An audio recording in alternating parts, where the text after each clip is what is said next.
Então, pessoal, tá aí uma representação do touro ápis. Na direita, a gente tem o nome ápis, né, escrito em hieróglifos, tá bom? A escrita hieroglífica. Então, na antiga religião egípcia, né, Apis, Hapi, Ankh, né, em egípcio clássico, é a personificação da terra.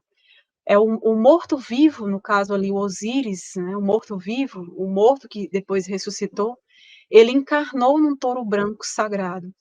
Era o touro de Mênfis, onde era adorado, ali em Mênfis, no Antigo Egito, né. Simbolicamente representado ali como um touro negro, com um triângulo branco na testa e o disco do sol entre os chifres. Vou já mostrar para vocês uma representação numa estela que mostra todas essas características, porque ele tinha que ter essas características para ser eleito como touro ápis, né. Então o culto dele também está associado ao deus criador Ptah. Então o local onde eram enterrados os touros sagrados, né, levava o nome ali de Serapeu. Inclusive a gente tem o Serapeu de Saqqara, bastante conhecido, pelos grandes sarcófagos que a gente tem lá de granito, que eram onde esses touros, após a morte, após o sacrifício, eles eram mumificados e colocados lá. Já já vou mostrar rapidinho aqui a vocês. Então, o touro Apis, ele tinha nascido da luz de um relâmpago lançado por Ísis e simbolizava, olha só, e simbolizava a fertilidade e a força, também a energia.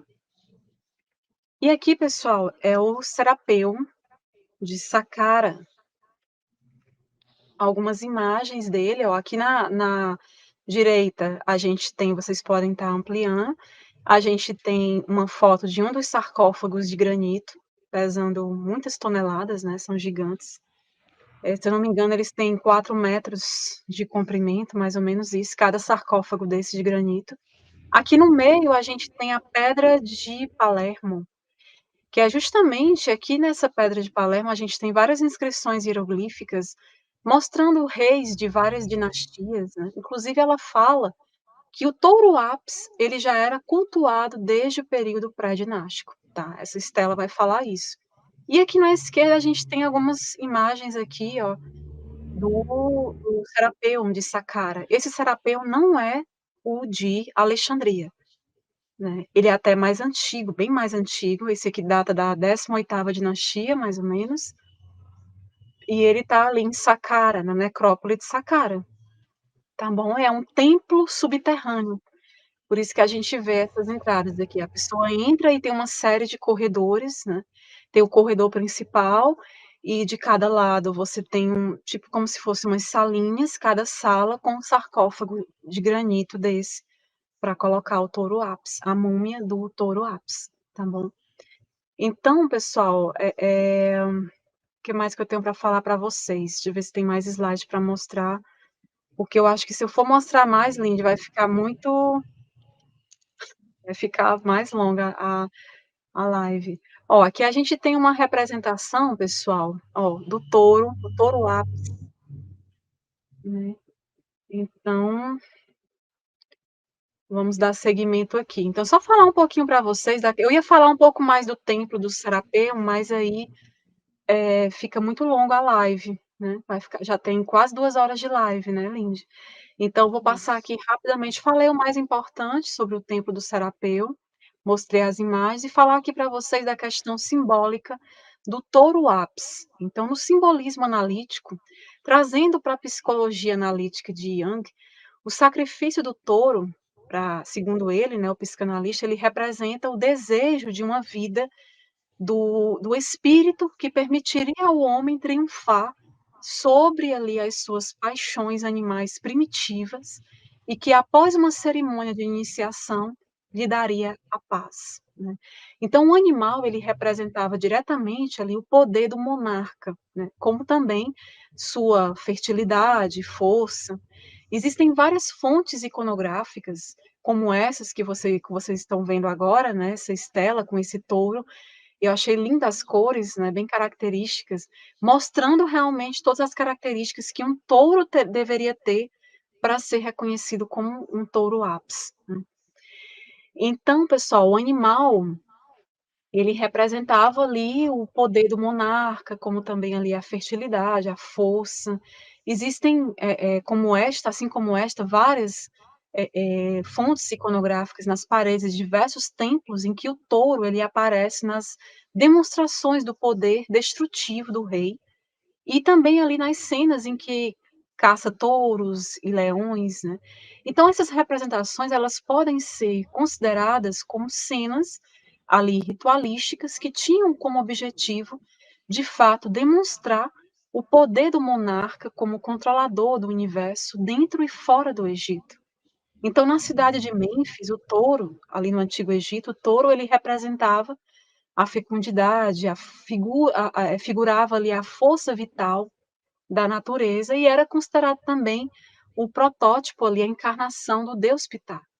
Era também relacionado com 2 outros deuses, sendo eles o deus Ra, que é o deus sol da criação, deus criador também, tendo seu culto ali na cidade de Heliópolis, né. Inclusive tem uma live aqui que eu falo bastante de Ra, que é uma live que eu falo dos mitos de criação no Antigo Egito. Quem não viu, depois veja lá que eu falo bastante do deus criador Ra. Então, assim, o ápice, ele representava a vida, né, e por último a gente tem o Osíris, né, o Osíris, o deus dos mortos, relacionados ali com a vegetação, sendo ali o padroeiro da cidade de Ábidos. Então, desta maneira, pessoal, o touro ápis ele ganhava uma outra característica também, a questão do renascimento. Então o ápice ele era representado com um disco solar em sua cabeça, né, que caracteriza sua relação com o deus Atum-Ra, e entre seus chifres havia também a imagem da deusa serpente, os Uraus, que é muito visto, né, nas coroas dos faraós.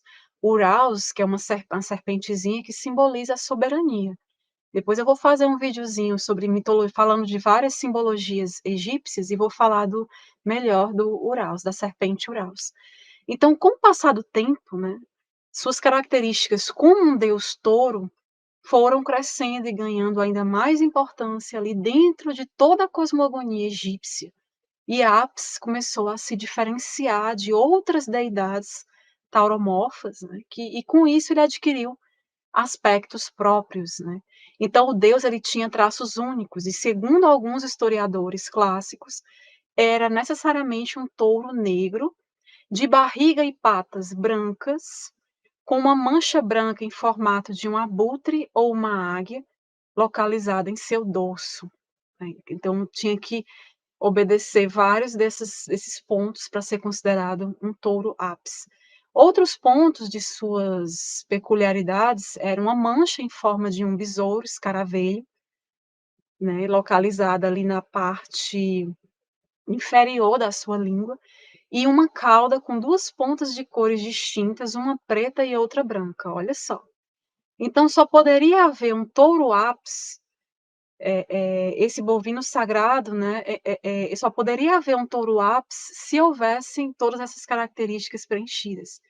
E esse bovino sagrado, ele vivia ali em extremo luxo.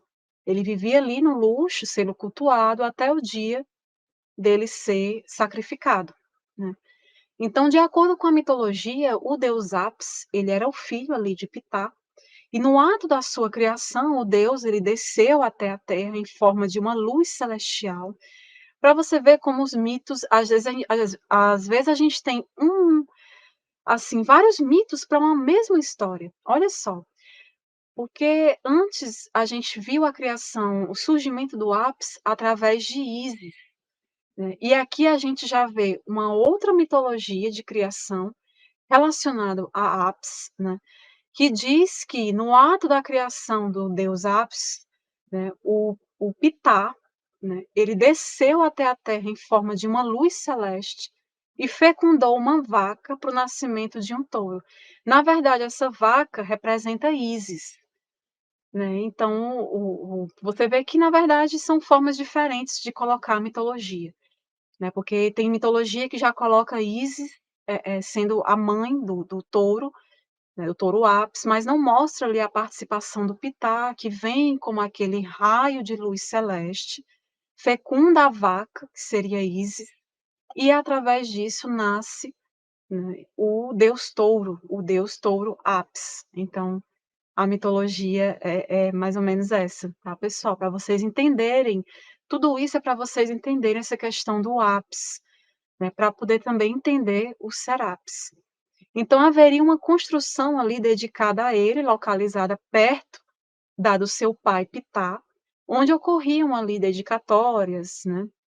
O povo egípcio deixava oferendas de alimentos e diversas riquezas, então havia toda essa questão do culto, né, da religião funerária. Então, quando o Apis morria, seu corpo ele era mumificado e embalsamado, e o lugar de seu enterro era chamado de Serapeu. Ele era colocado naqueles caixões de granito que eu mostrei para vocês, naquele templo Serapeu, que ali já se fazia desde a 18ª dinastia, que já havia toda essa ritualística, né, o sacrifício, e ele era posteriormente embalsamado, mumificado e colocado ali na necrópole de Saqqara, no Serapeu, no templo subterrâneo. Então os egípcios, eles ficavam ali entre 60 e 70 dias de luto.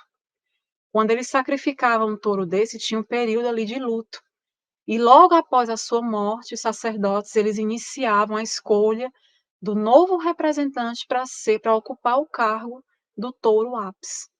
Então, seu poder como divindade perdurou até o período romano, alcançando ali a popularidade entre os gregos, que juntamente com Osíris transformaram, como a gente viu, num outro deus, num novo deus chamado Serapis.